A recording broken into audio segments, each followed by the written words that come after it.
Selamat pagi, perkenalkan nama saya Pelagia Karisabuso, saya dari kelas 12 IPS 2. Di sini saya akan menjelaskan materi tentang perbedaan Orde Lama dan Orde Baru dan era reformasi. Di sini saya akan menjelaskan perbedaan Orde Lama dan Orde Baru dan era reformasi. Yang pertama itu Orde Lama. Istilah Orde Lama muncul pertama kali dalam sejarah Indonesia untuk menamai masa pemerintahan Soekarno yang berlangsung dari tahun 1959 sampai 1966.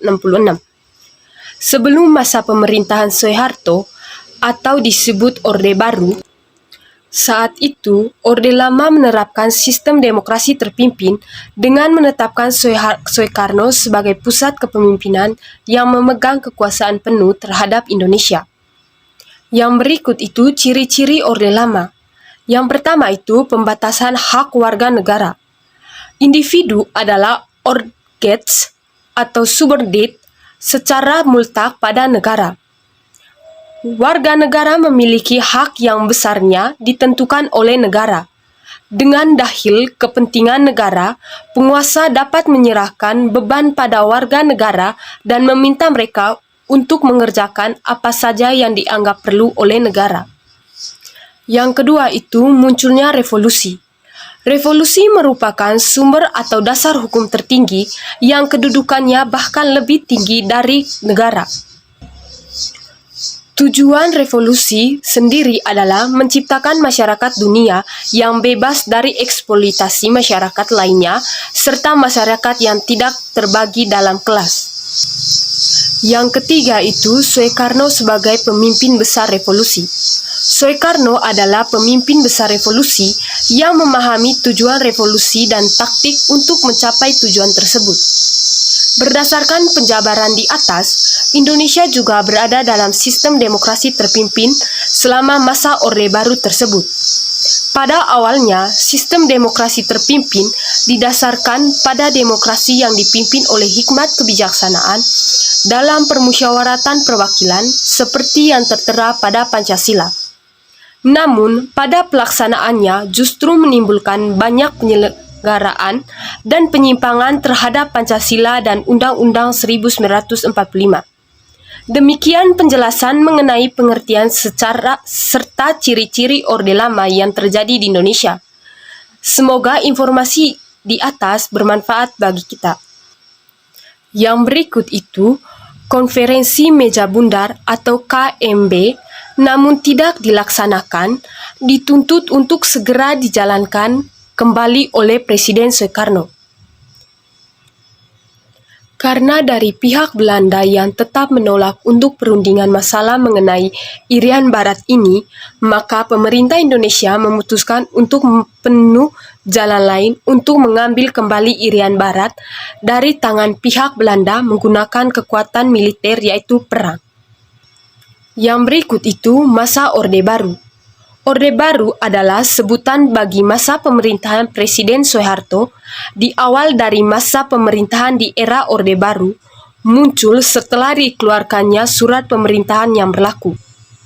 Selama kurang lebih 32 tahun pada 11 Maret 1966 hingga 1988, diangkatnya Soeharto menjadi Presiden Indonesia juga menandakan era Orde Baru menggantikan Presiden Soekarno sebelumnya.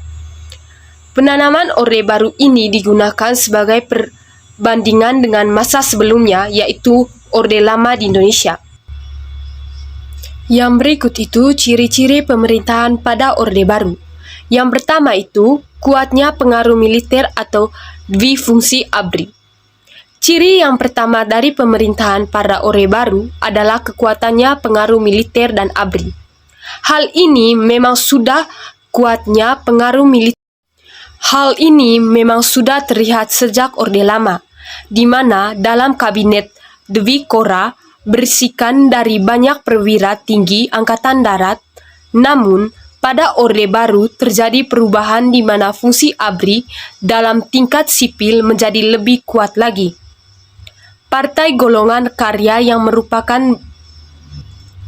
mesin politik utama dari pemerintahan Orde Baru berisikan banyak anggota militer. ABRI yang ada juga memiliki kegiatan sipil yang terjadi dari ABRI masuk desa dan juga menduduk jabatan sipil serta militer di saat yang bersamaan. Yang kedua itu terbatasnya pilihan politik. Ciri yang kedua dari pemerintahan Orde Baru adalah terbatasnya pilihan politik. Hal ini dapat dilihat melalui pemilu pada tahun 1971 yang diikuti oleh setidaknya 9 partai politik serta 1 golongan karya, dan bandingkan dengan pemilu pada tahun 1977 yang hanya diikuti oleh 2 partai politik yaitu PDI dan PPP serta PBB serta 1 golongan karya. Yang ketiga itu pembangunan yang masif. Ciri yang ketiga dari pemerintahan pada Orde Baru adalah pembangunan yang masif. Hal ini dikarenakan pemerintah pada masa ini memfokuskan dan menjadikan pembangunan infrastruktur fisik maupun non-fisik sebagai prioritas tertingginya. Yang keempat itu pemerintah sentralistik. Ciri yang keempat dari pemerintahan pada Orde Baru adalah pemerintahan yang sentralistik, yang pada dasarnya sudah berjalan sejak awal kemerdekaan Indonesia terjadi.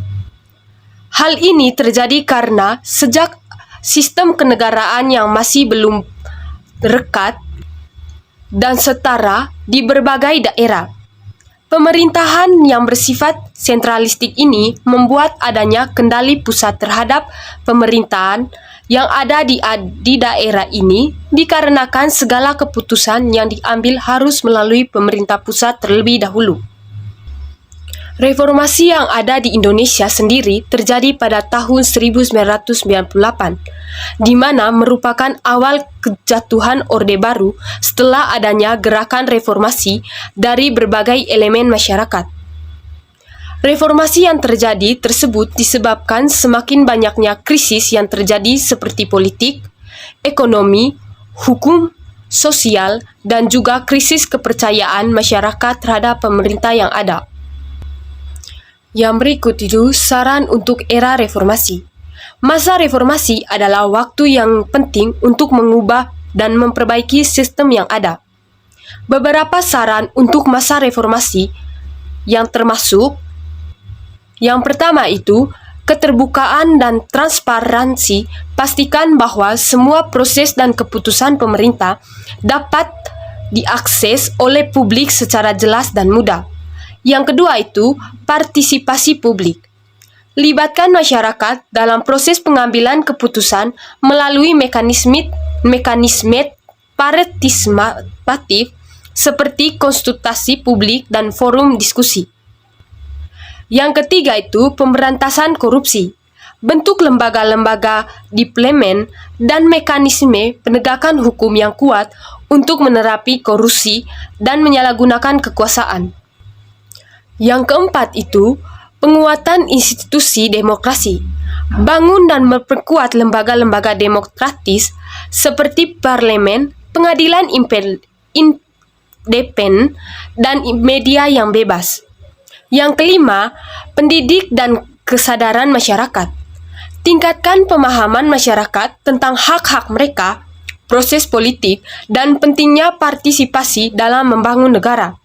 Yang keenam, pembangunan ekonomi inklusif. Pastikan bahwa kebijakan ekonomi yang diplomasi memberikan manfaat kepada seluruh lapisan masyarakat, termasuk yang kurang mampu. Yang ketujuh itu, pemantauan dan evaluasi. Tetapkan mekanisme untuk memantau dan mengevaluasi kemajuan reformasi serta melakukan perubahan jika diperlukan. Yang kedelapan itu, kesetaraan gender. Pastikan bahwa reformasi mencakup upaya untuk mencapai kesetaraan gender dalam semua bidang kehidupan, termasuk politik, ekonomi, dan sosial. Semua ini harus dilakukan dengan komitmen yang kuasa dari pemerintah dan dukungan aktif dari masyarakat sipil serta lembaga internasional.